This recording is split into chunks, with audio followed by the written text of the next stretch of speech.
Astaghfirullahalazim. Allazi la ilaha illa huwal hayyul qayyum wa atubu ilaihi. Astaghfirullahalazim.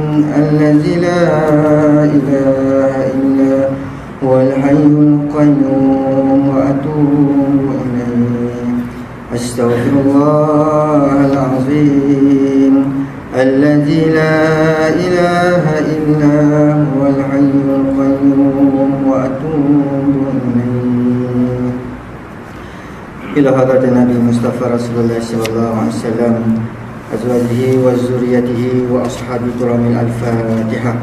أعوذ بالله من الشيطان الرجيم. بسم الله الرحمن الرحيم. الحمد لله رب العالمين الرحمن الرحيم مالك يوم الدين إياك نعبد وإياك نستعين اهدنا الصراط المستقيم صراط الذين أنعمت عليهم غير المغضوب عليهم ولا الضالين. السلام عليكم ورحمة الله وبركاته. Alhamdulillahirabbil alamin. Nahmaduhu wa nasta'inuhu wa nastaghfiruh wa na'udzu billahi min shururi anfusina wa min sayyiati a'malina. May yahdihillahu fala mudilla lahu wa man yudlil fala hadiya lahu. Asyhadu an la ilaha illallah wa asyhadu anna Muhammadan abduhu wa rasuluh. Allahumma shalli ala sayyidina Muhammad wa ala alihi wa sahbihi ajma'in, amma ba'd. Faya ayyuhal muslimun ittaqullah usikum wa iyaya bittaqwallah faqad fazal muttaqun. Qala Allah Ta'ala fi kitabil aziz ba'da a'udzu billahi minasyaitonir rajim. Ya ayyuhallazina amanu ittaqullaha haqqa tuqatih wa la tamutunna illa wa antum muslimun. Sadaqallahul azim. Yang hormati Tuan Imam, Pengurusi Surau dan Haji Hasbullah, barisan akan puasa, tuan-tuan haji, puan-puan hajah, para alim ulama, muslimin muslimat yang dirahmati Allah Subhanahu wa taala. Alhamdulillah, marilah sama-sama kita merafakkan kesyukuran kepada Allah Subhanahu wa taala. Pada ketika ini kita dapat berada dalam golongan-golongan orang-orang yang mengabdikan diri kepada Allah Subhanahu wa taala. Dengan dapat kita solat maghrib secara berjemaah, kita berwirid, berzikir dan berdoa kepada Allah Subhanahu wa taala. Mudah-mudahan ia menjadi salah satu daripada amal-amal yang diterima oleh Allah Subhanahu wa taala untuk bekalan kita bertemu dengan Allah Subhanahu wa taala di akhirat sana, insya-Allah. Tuan-tuan yang Allah Subhanahu wa taala, malam ini saya ambil kesempatan untuk sama-sama berbincang dengan tuan-tuan hadirin hadirat yang dirahmati Allah Subhanahu wa taala berkaitan perkara-perkara yang berkaitan dengan syaitan. Tuan-tuan yang dirahmati Allah Subhanahu wa taala, dalam kitab Bahtera Penyelamat karangan Syekh Fathi Yakan, ada 5 perkara yang menjadi musuh bagi umat Islam, khususnya para pendakwah. Yang pertama ialah orang mukmin yang benci kepadanya. Yang kedua ialah orang munafik yang benci kepadanya. Yang ketiga orang kafir yang bermusuh dengannya. Yang keempat ialah syaitan yang sentiasa menyesatkan. Dan yang kelima adalah hawa nafsu yang menggodanya. Jadi tuan-tuan dimati Allah Subhanahu wa taala, malam ini saya cuba bincang dengan tuan-tuan 2 perkara, iaitu bagaimana kita ini berhadapan dengan musuh-musuh yang tidak nampak tetapi berada dalam diri kita tanpa kita sedar. Ya, itu yang pertama ialah hawa nafsu. Hawa nafsu ini berada dalam diri kita. Wa nafsu wa ma sawwaha fa alhamaha fujuraha wa taqwaha. Qad aflaha man zakkaha wa qad khaba man dassaha. Kata Allah Subhanahu wa taala dalam surah Asy-Syam, kata Allah, wa nafsin wa ma sawwaha, dan demi jiwa serta penyempurnaannya, iaitu ciptaan Allah Subhanahu wa taala. Fa alhamaha fujuraha wa taqwaha, maka Allah mengilhamkan kepada jiwa itu iaitu suatu jalan kefasikan dan suatu jalan ketakwaan. Qad aflaha man zakkaha, dan beruntunglah orang-orang yang menyucikan jiwanya. Wa qad khaba man dassaha, dan rugilah orang-orang yang mengotori jiwa dia. Jadi tuan-tuan yang mati Allah Subhanahu Wa Taala, jihad menentang hawa nafsu ini, merupakan satu jihad. Di antara jihad-jihad awal sebelum kita membicarakan jihadul akbar, jihad-jihad besar, jihad nak mempertahankan Islam, jihad nak mempertahankan agama, jihad nak mempertahankan negara, kita kena berhadapan dulu dengan jihad-jihad kecil. Iaitu dua benda yang insya-Allah saya bincang dengan tuan-tuan pada malam ini. Yang pertama tadi ialah jihad menentang hawa nafsu. Jihad menentang hawa nafsu ni tuan-tuan yang mati Allah Subhanahu Wa Taala, secara ringkas dia ada beberapa perkara yang kita kena melalui marhalah-marhalah yang yang kita ini berjihad untuk melawan hawa nafsu kita. Yang pertama ialah kita kena berada dalam diri kita ini di kalangan orang-orang yang sentiasa mencari petunjuk dan ilmu Allah Subhanahu Wa Taala.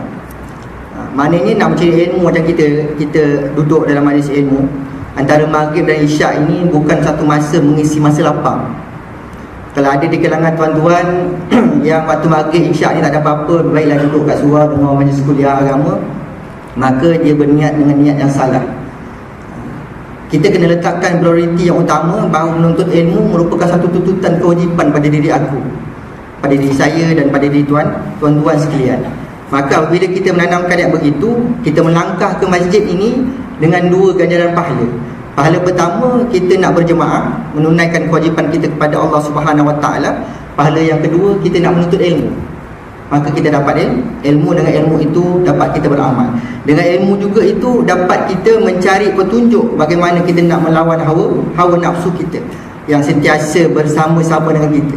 Sebab itu sebagaimana yang kita tahu, dalam diri kita ni Allah ciptakan kita ada tiga kedudukan yang penting. Ada tiga perkara yang utama.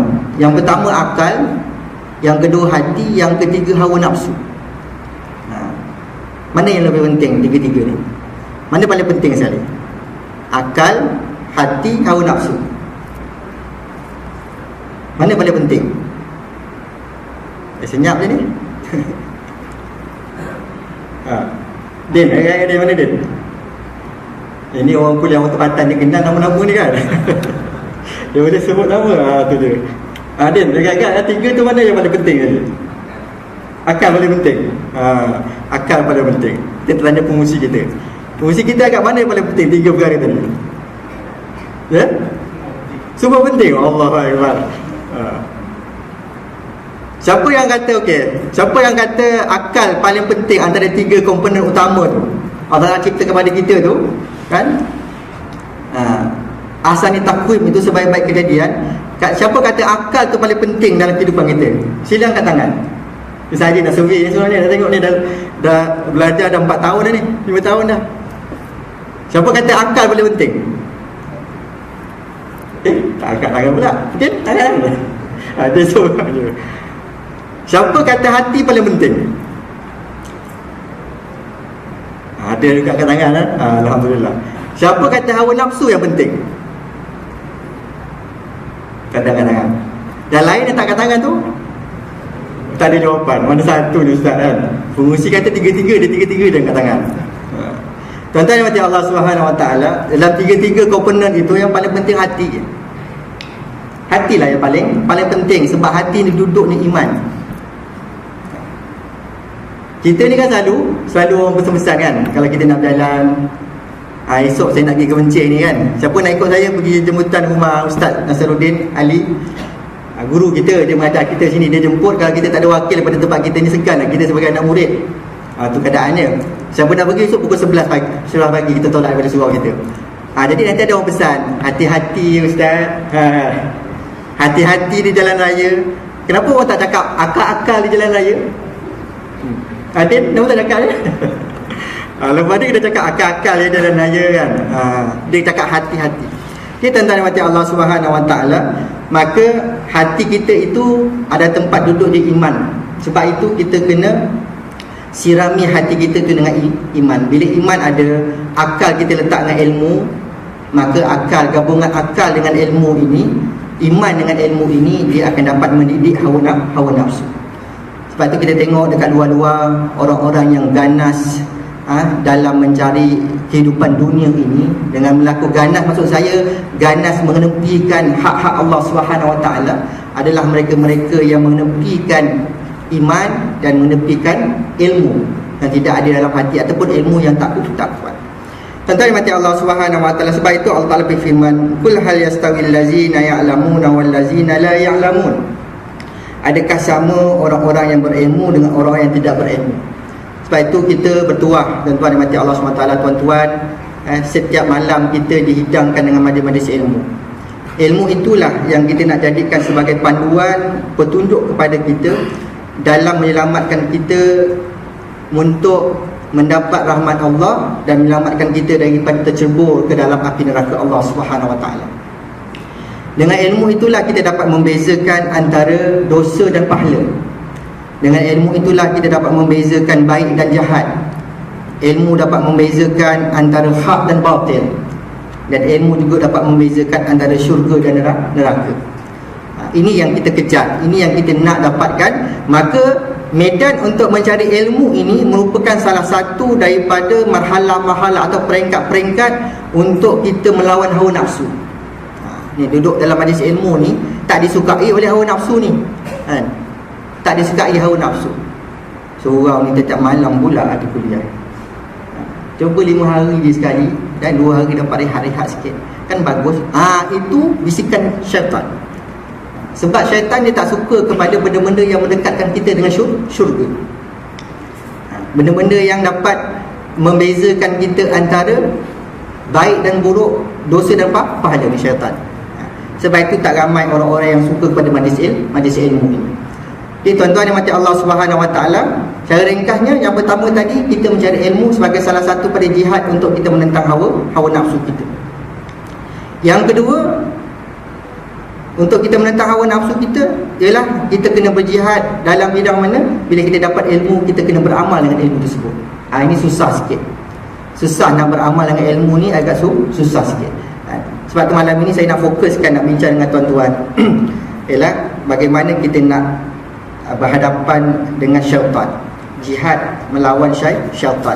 Dan jihad lawan syaitan ini ada satu isu yang saya nak ajak tuan-tuan sekalian. Benda yang dekat kepada kita, tapi mungkin kita lupa. Kita dah lupa benda-benda yang berkaitan dengan syaitan. Itu tuan-tuan yang mati Allah SWT, saya habiskan secara ringkas dulu. Kita dalam idah ini.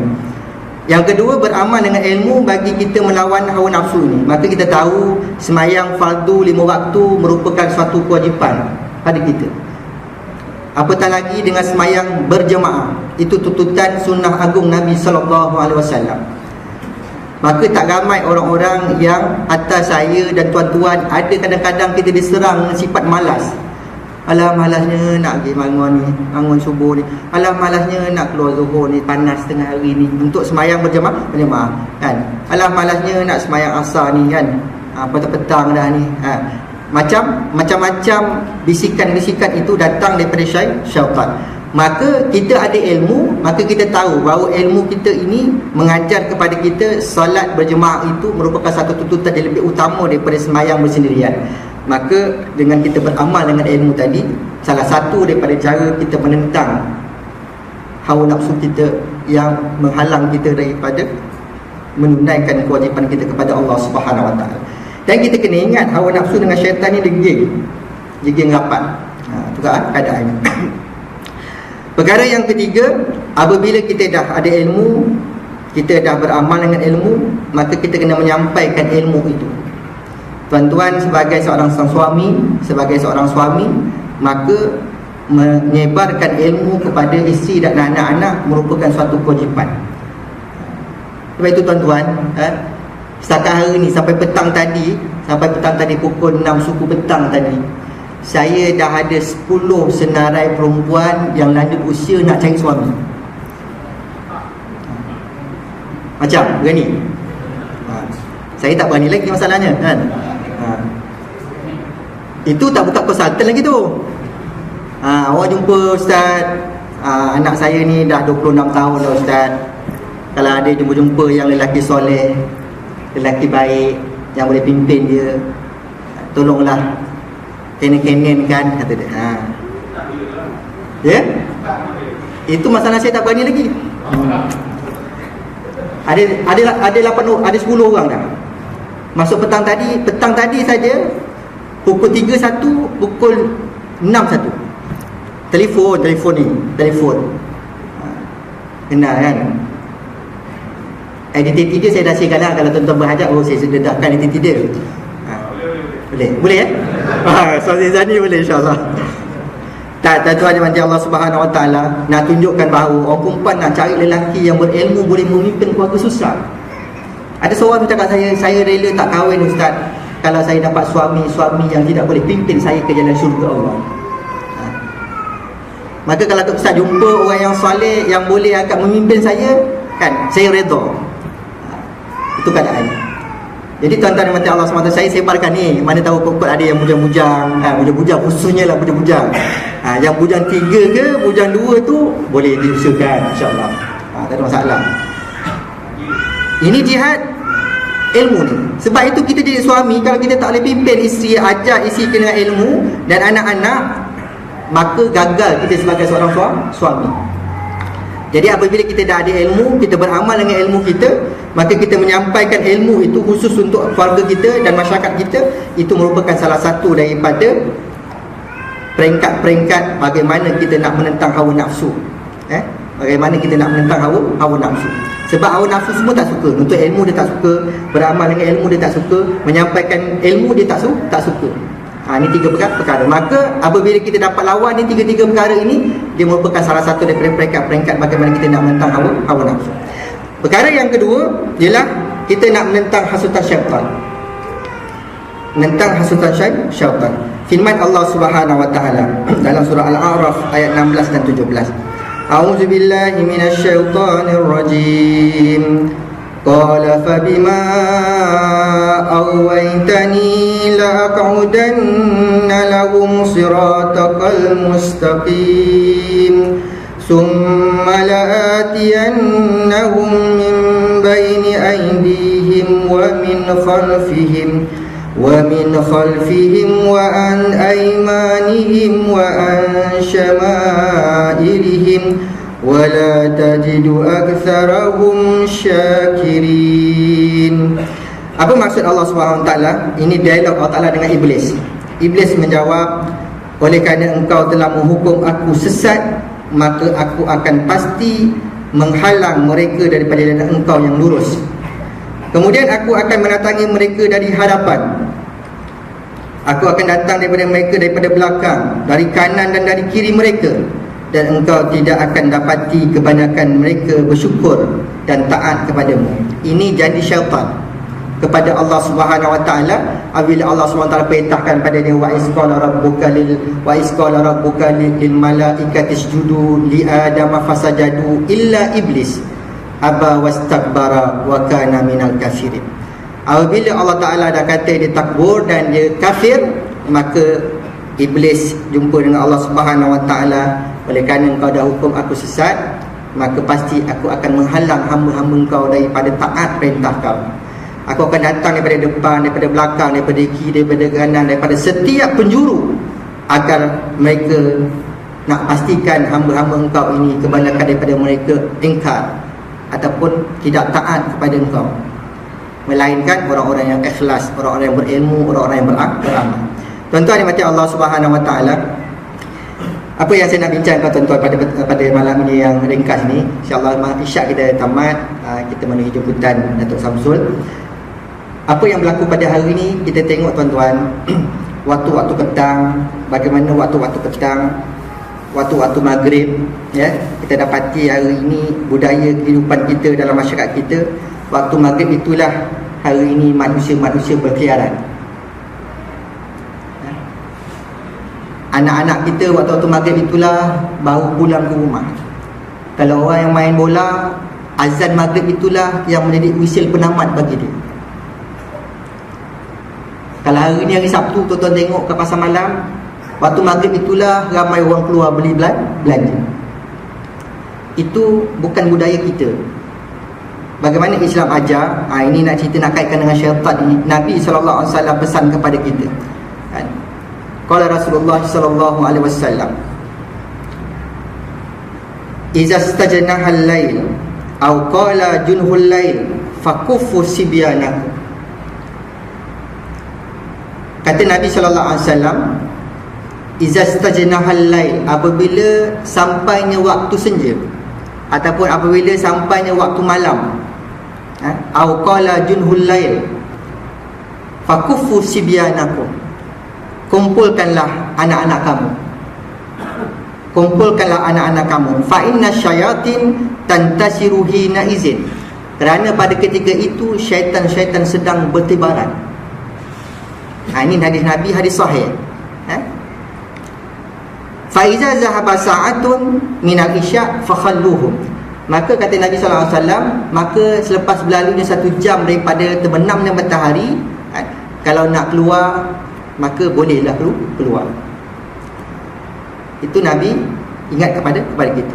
Dalam hadis yang lain, tadi hadis riwayat Muslim, ini hadis riwayat Bukhari. Daripada Jabir radhiyallahu anhu, saya terjemahkan tuan-tuan yang mati Allah Subhanahu wa taala.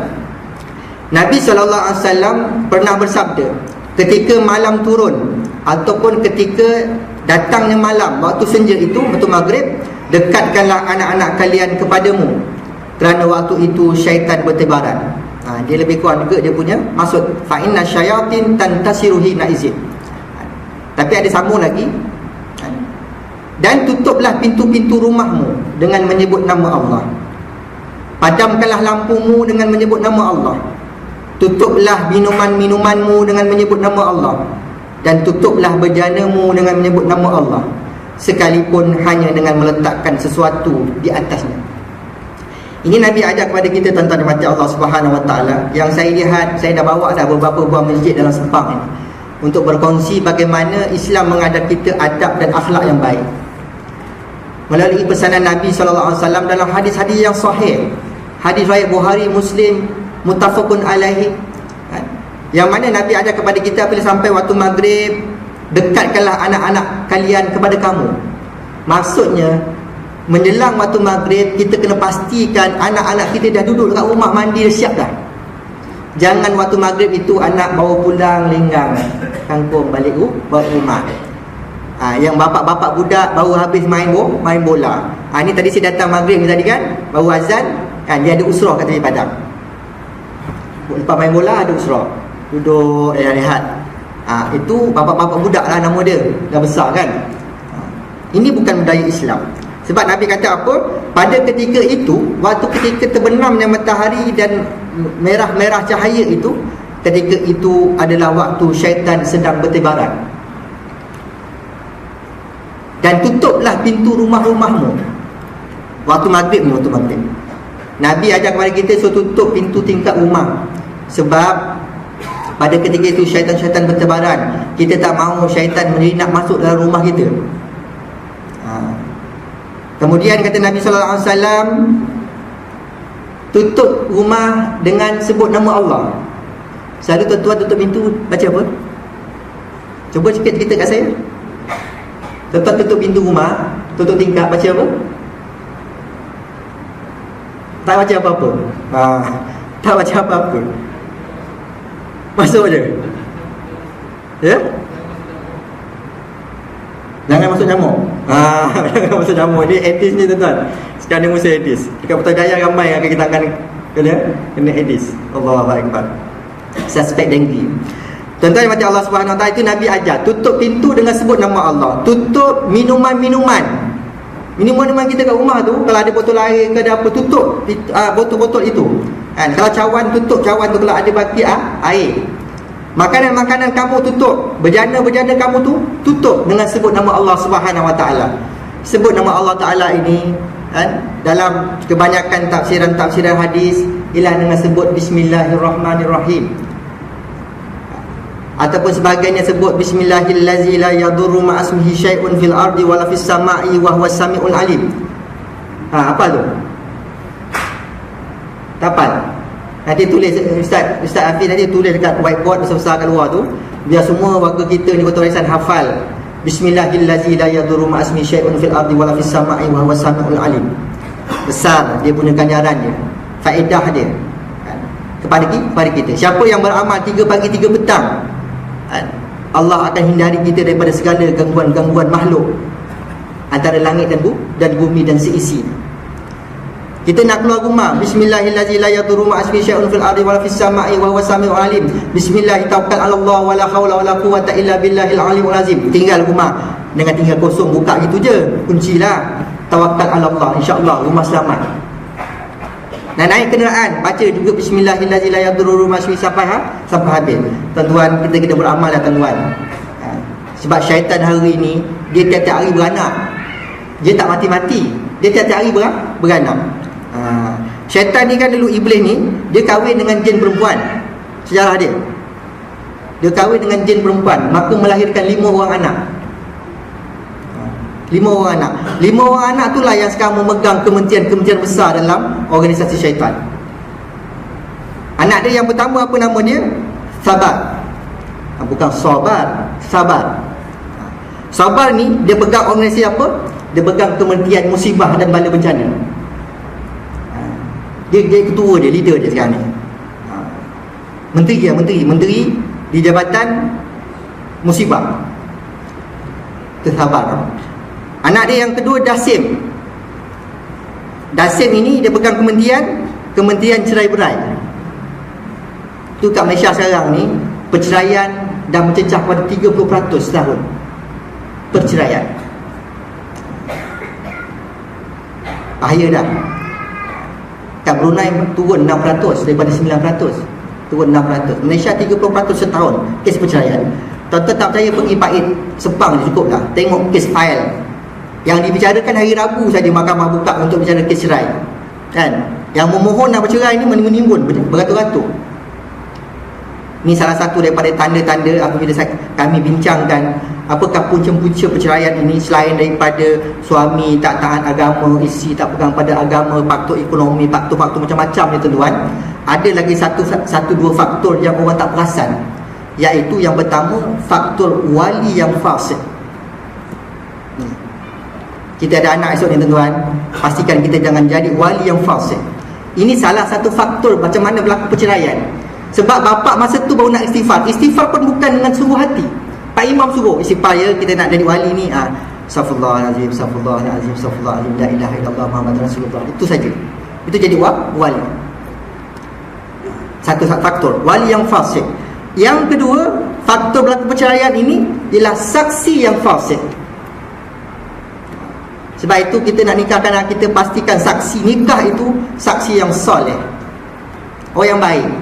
Jangan saksi yang merokok kan, yang pakai seluar pendek, yang main judi kan, yang cakap berapu, yang duduk kedai kopi, yang duduk kedai mamak, itu dipanggil jadi saksi untuk nikah anak dia. Sebab kawan baik. Boleh pula saksi tu cakap, "Kau mak itu nak kahwin kan lupa, jadi nanti aku jadi saksi kau." Cakap gitu pula kan. Dia pun malu Allah lantik. Padahal saksi-saksi yang fasik. Ini salah satu daripada punca-punca, bukan faktor utama. Punca-punca yang berlaku, banyak dia berlaku perceraian pada hari ini. Jadi dia punya kementerian dia siapa? Dasim nama dia. Dia pegang kementerian cerai berai. Anak dia yang ketiga bernama Al-Ahmar. Dia megang kementerian perzinahan. Ni orang selalu berzina ni tuan-tuan. Baru-baru ni di mana ya? Dalam Selangor ni lah. Dalam Selangor ni, satu buah klinik melaporkan satu minggu sekurang-kurangnya 3 atau 4 orang anak tak berbapak lahir. Sekurang-kurangnya itu bagi satu buah klinik, seperti mana klinik Salak tu. Satu minggu paling tidak pun 3-4 orang anak lahir tanpa bapa. Ini suatu perangkaan yang membimbangkan kita ya, perzinahan. Sebab itu apabila syaitan ni dia suka duduk tengah-tengah, antara sejuk dan panas, antara lelaki dan perempuan, antara malam dan siang, dia tengah-tengah. Sebab tu maghrib ni Nabi ingatkan kita sungguh-sungguh berhati-hati waktu maghrib. Sebab syaitan bertebaran. Bukan bertebaran tu 2-3 ekor je. Bertebaran ini kan, segerombolan, ribuan, para syaitan pada satu-satu tempat. Itu anak yang kelima, perzinaan. Yang keempat, anak yang keempat nama dia Maswad. Dia pegang Kementerian Pembohongan. Tu cakap serong lama ikan duri, cakap bohong lama-lama jadi menteri. Jadi hati-hati tuan-tuan yang mati Allah Subhanahu Wa Taala, kan? Biasa cakap bohong tu dia ada kementerian, rupanya kementerian iblis syaitan ni. Maswad nama dia. Ada nama Maswad sini? Wa'alaikumsalam. Jangan ada. Dia pegang Kementerian Pembohongan. Dia memang galakkan orang cakap bohong saja. Sejarah saya mungkin tak tahulah, saya tak ingat saya cerita dengan tuan-tuan. Sepanjang saya dekat Pusat Senti dulu, ada seorang anak didik yang nak berubah 100%. Dia sanggup kolom guli batu. Sanggup kolom batu dalam mulut dia bagi mengelakkan dia cakap bohong. Sebab kata tabiat saya tu, Ustaz, saya dah boleh berhenti dah daripada dia menagih dadah. Tapi tabiat nak cakap bohong tu tak boleh. Akhirnya dia terima pakai orang cakap yang bukan-bukan ni kan. Golong dia dalam mulut kau tu apa benda lah, yang asal kau tak cakap. Dia ambil batu.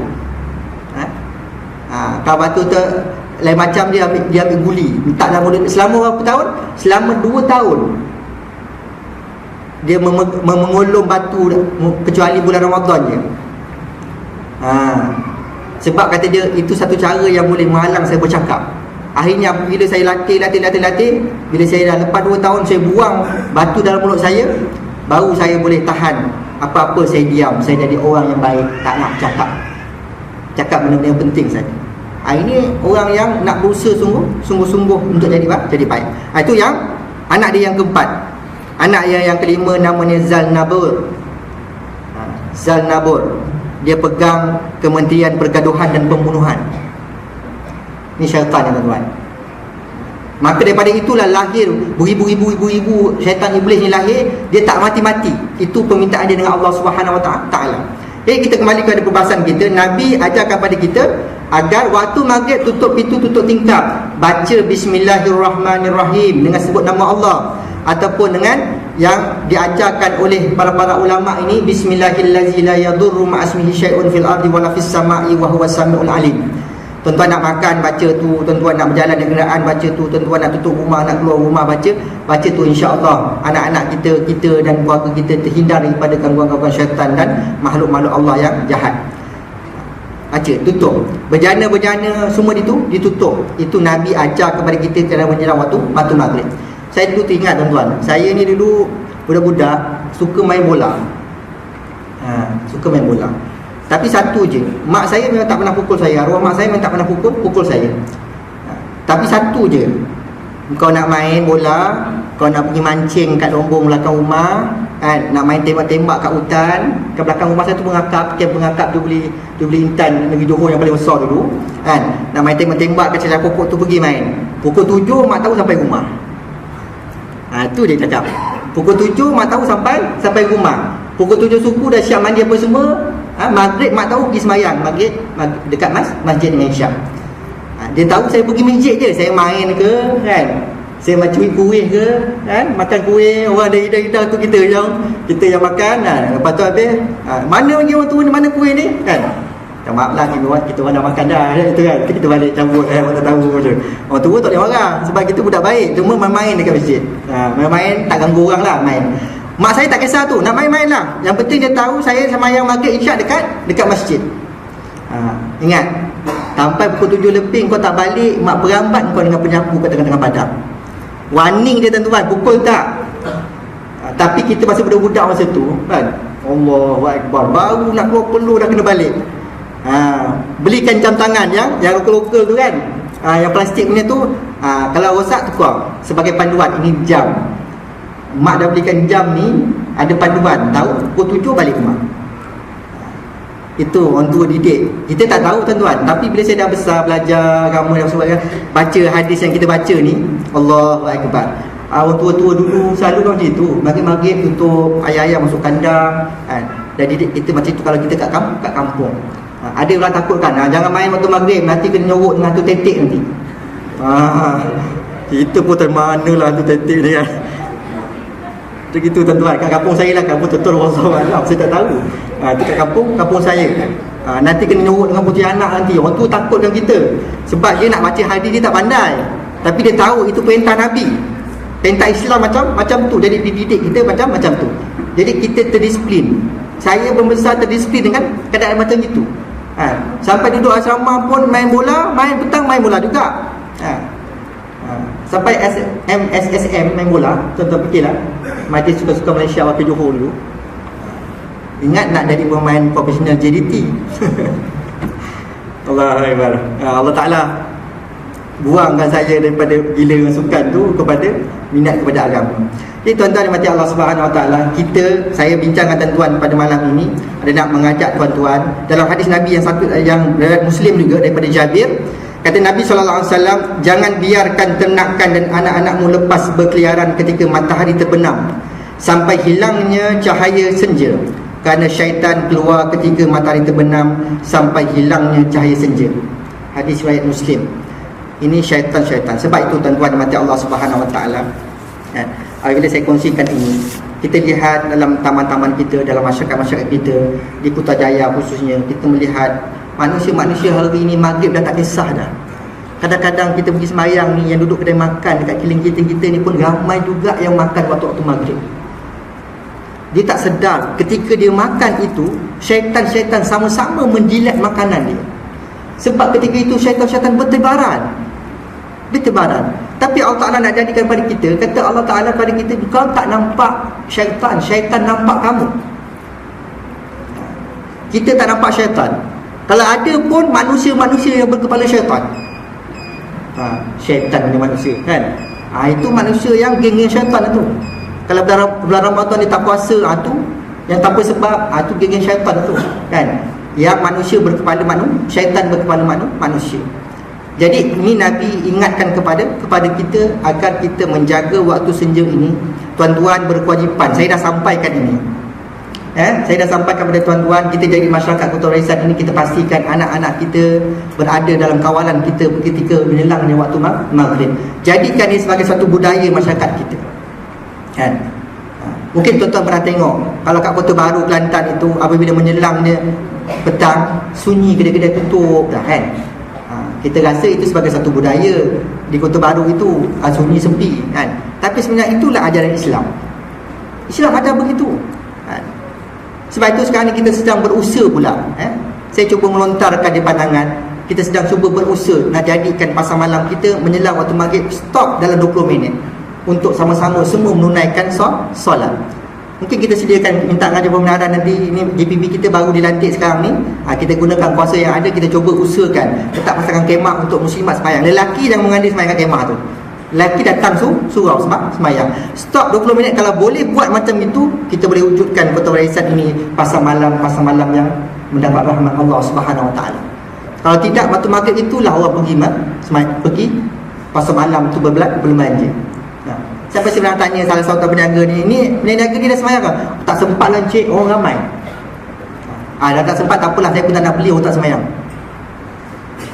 Tuan-tuan dimati Allah Subhanahu Wa Ta'ala, itu ada kena-mengena dengan kita makan. Kalau dia tak sembahyang, kita pergi beli, apa hukum kita makan makanan-makanan syubhat hasil daripada tangan orang yang tak sembahyang, yang kita dah nampak jelas dah memang dia tak sembahyang. Saya rasa dalam sepanjang pengalaman saya duduk Kota Warisan ni, orang yang meniaga tu yang saya kenal lah, ada 3-4 gerai saja tuan-tuan yang datang sembahyang maghrib berjemaah, yang saya kenal lah. Yang lain-lain tu wallahualam, tak sembahyang sebelah van ke kan, sembahyang sebelah kereta dia, wallahualam, kita tak tahu. Jadi ini peranan kita agar budaya Nabi ingatkan pada kita ini, jangan bertebaran pada waktu maghrib ini, kita kena ingat baik-baik. Sebab tu sekarang ramai anak kita susah nak dengar kata, anak kita susah nak mengaji, nak mengenal Al-Quran, anak kita susah nak belajar, anak kita bengap nak dapat benda-benda baik kan. Datang masjid susah, jauh hati dengan masjid, dengan surau dan sebagainya. Hari Jumaat budak datang satu, berapa ramai lagi yang tak semayang duduk dekat depan sekolah kebangsaan tu. Ini adalah kerana apa?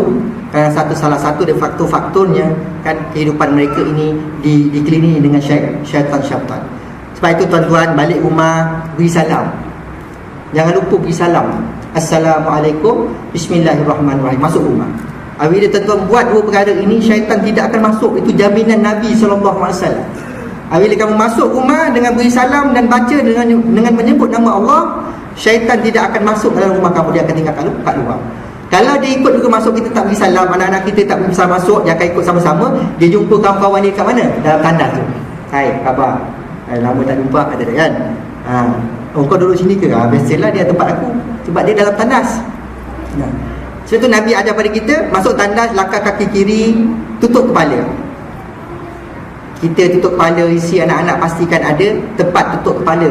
Sebab apabila kita buang air, kita kencing, kita buang air besar, kalau kita tak tutup kepala dan tak baca doa, tak sebut Allahumma inni a'udzubika minal khubuthi wal khaba'is, maka syaitan akan sama-sama berak dan kencingkan kepala kita. Masalahnya kita tak nampak, tuan-tuan. Saya cerita ini adalah untuk orang-orang yang beriman. Allazina yu'minuna bil ghaib. Orang-orang beriman itu dia beriman kepada perkara-perkara ghaib. Syaitan, iblis adalah salah satu daripada makhluk-makhluk Allah yang ghaib, yang kita tak nampak.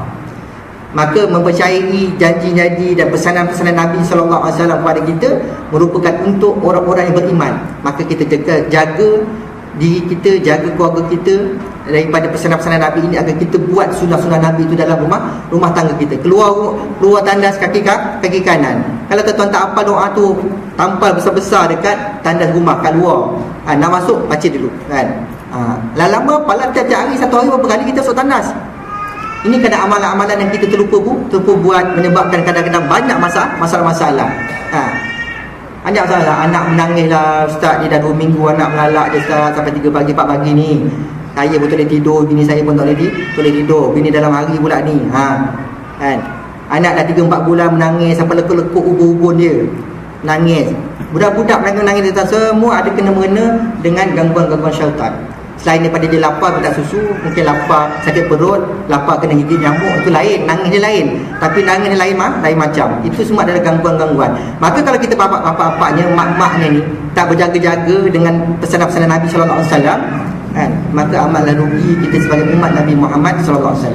Akhirnya tuan-tuan, saya sampaikan satu hadis Nabi SAW, kan, tempat-tempat yang menjadi kegemaran syaitan ini.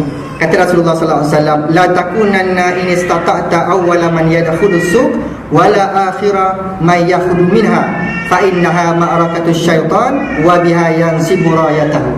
Kata Nabi SAW, selagi kamu la takunanna in istata'ta, kan, jangan kalau kamu mampu boleh buat, usahakan, kata Nabi, jangan kamu may yadkhulu suq wala akhira may yakhruju minha.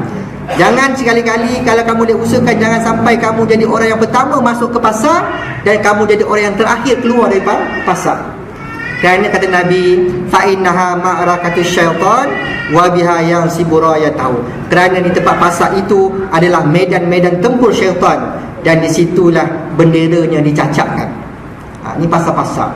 Tak kisahlah pasar mana pun, kan, khususnya pasar malam ini, tuan-tuan dimati Allah SWT. Maka kalau kita nak berbelanja, pastikanlah kita belanja sebelum waktu maghrib, dalam pukul 6:30 tu, keperluan dapur kena beli dah. Tapi jangan sampai waktu-waktu maghrib kita masih lagi berada di pasar, tapak-tapak malam. Kita jadikan budaya kita waktu-waktu maghrib adalah kita keluar rumah, bawa anak-anak ke masjid, ke surau, untuk dapat rahmat Allah SWT. Itu budaya kita. Dan kalau kita memastikan rumah kita ditutup, pintu-pintu, tingkap-tingkap ditutup dengan menyebut nama Allah SWT, agar kita ini terpelihara daripada gangguan-gangguan syaitan. Tuan-tuan dimati Allah SWT, saya rasa cukuplah sekata itu dulu untuk malam ini. Kalau nak uraikan lagi apa kerja-kerja syaitan ni panjang juga, kan. Apa dialog-dialog dia dengan Nabi SAW pun panjang juga, kan. Macam mana dia menyesatkan Nabi Adam AS awal-awal dulu pun, sampai Nabi Adam duduk dengan Siti Hawa pun, dia hantar anak dia Khannas itu, kan, dibunuh, dia seru, hidup balik anak dia, dipancung, dicencang, hancur-hancur, dia seru balik, hidup balik anak dia, sebab dia nak mengganggu anak-anak Adam ini, kan. Jadi sebab itulah syaitan ini dia mengalir dalam darah kita, Sebab tu orang-orang kena rasuk, kan, orang-orang kena histeria, kan, dia kebarangkalian untuk dia kena kembali ada kemungkinan. sebab dah ada lorong dah. Lorong tu dah ada dalam darah dia. Sebab itu kita kena ingat, tuan-tuan, kalau boleh cari buku-buku yang ada Bismillahirrahmanirrahim untuk belilah, tulis sendiri, hafal, amalkan pagi petang dan setiap perbuatan kita. InsyaAllah tuan-tuan yakinlah pada Allah Subhanahu Wa Taala, Allah Taala memelihara kita daripada segala gangguan-gangguan makhluk yang berupa jin dan syaitan yang tidak kita nak nampak, dan juga gangguan-gangguan makhluk daripada manusia, minal jinnati wan nas. Manusia tadi yang saya sebut tadi, kita ada musuh apa? Musuh mukmin yang benci kepada kita. Kita buat kerja baik pun ada orang mukmin yang benci pada kita, sakit hati, iri hati dan sebagainya. Kita ada orang munafik yang benci kepada kita. Kita buat baik, orang munafik confirm memang tak suka kita buat benda baik. Kita ada orang kafir juga yang tak suka dengan kerja baik kita. Di samping syaitan dan hawa nafsu yang sentiasa bersama-sama dengan kita ini, maka kita kena usahakan cari peninding, beramal dengan amalan-amalan yang boleh menyebabkan syaitan dan hawa nafsu ini lemah, yang tidak boleh mengganggu gugat kehidupan kita dan keluarga kita. Kerana tuan-tuan yang mati Allah SWT, syaitan ini, kenapa Nabi ingatkan sangat waktu maghrib ini berhati-hati dengan syaitan? Sebab syaitan dia jana kuasa dia waktu maghrib. Dia akan menjadi kuat, gagah, perkasa ketika maghrib menjelang malam. Waktu siang dia lemah. Tapi dia jana kuasa dia bila? Waktu maghrib. Sebab itu kita kena berhati-hatilah, tuan-tuan. Saya dah sampai dengan tuan-tuan untuk malam ini, agar kita jadikan kehidupan kita, keluarga kita, pastikan kita dan keluarga kita dulu waktu-waktu maghrib terjaga dan terpelihara. Anak-anak kita dah ada kat rumah, pesan anak-anak kita kalau sebelum ni maghrib sampai rumah, pesan dengan dia baik-baik, sekarang maghrib pukul 7.28 dah 7.30 lebih kurang, paling tidak pun 7 suku 7-10 minit dah sampai kat rumah. Bagi dia, pastikan dia mandi, bersiap-siap. Kalau dia tak ikut pun kita ke masjid, mungkin anak-anak yang kecil, pastikan lepas maghrib dia mengaji kat rumah, ataupun dia keluar mengaji tempat guru-guru yang sepatutnya kita letakkan dia, agar dia mengenal ayat-ayat Allah Subhanahu Wa Taala. Akhirnya tuan-tuan, untuk subuh esok, insya-Allah kita akan bersama dengan Ustaz Rizal. Dia akan mengupas kitab Misbahul Munir. Kitab Misbahul Munir. Tuan-tuan yang nak kitab tu, harga dia RM9 saja. RM9, rokok pun mahal RM10. RM9 saja boleh berhubung dengan Tuan Haji Malik untuk kita mengaji. Ada kitab, tuan-tuan bawa lah kitab, raja-raja bawa kitab. Dalam mana-mana ustaz saya ada kitab tu, jadi dapat tanda, dapat catat dan sebagainya. Sebagai salah satu daripada ilmu itu diikat untuk diingat. Ilmu untuk diikat dan diingat dengan catatan. Maka sesiapa yang nak kitab Misbahul Munir, setiap subuh Ahad keempat bersama dengan Ustaz Rizal daripada Pondok Pusdatul Arifin, tuan-tuan boleh berkenalan dengan dia pagi esok insya-Allah, dan kita boleh dapati dengan Tuan Haji Malik insya-Allah. Jadi malam ni sampai Isyak, saya sampai wakilkan Datuk Samsul jemput tuan-tuan semua ke rumah beliau untuk tahlil insya-Allah. Akhirnya mari sama-sama kita istighfar, mohon keampunan kepada Allah Subhanahu Wa Taala. Kita bukakan hati kita ini, tawaduk kepada Allah, merenung kembali dosa-dosa yang telah kita lakukan. Walaupun dengan 3 kali kita beristighfar, mudah-mudahan kita tergolong di kalangan orang-orang yang mendapat keampunan daripada Allah Subhanahu Wa Taala insya-Allah. Astaghfirullahalazim allazi la ilaha illa huwal hayyul qayyum wa atubu ilaih. Astaghfirullahalazim allazi la ilaha illa huwal hayyul qayyum wa atubu ilaih. Astaghfirullahalazim allazi la ilaha illa huwal hayyul qayyum wa atubu ilaih. Bismillahirrahmanirrahim. Alhamdulillahirabbil alamin. Wassalatu wassalamu ala asyrafil anbiya'i wal mursalin sayyidina Muhammadin wa ala alihi wa sahbihi ajma'in. Allahumma faqihna fid din wa 'allimna ta'wil wa hdina siratal mustaqim wa ala alihi wa sahbihi ajma'in. Allahumma aftah 'alaina futuhal 'arifin warzuqna fahman nabiyyin wa hifzal mursalin wa ilhamal malaikatil muqarrabin bi rahmatika ya arhamar rahimin. Walhamdulillahi rabbil alamin. Subhanakallahumma wa bihamdihi, subhanakallahumma wa bihamdika, asyhadu an la ilaha illa anta, astaghfiruka wa atubu ilaik. Bismillahirrahmanirrahim. Wal 'asri innal insana lafi khusr illa allazina amanu wa 'amilus solihat wa tawassaw bil haqqi wa tawassaw bis sabr. Sadaqallahul azim. Aqulu qouli hadza wa astaghfirullahi wa lakum. Assalamu alaikum warahmatullahi wabarakatuh.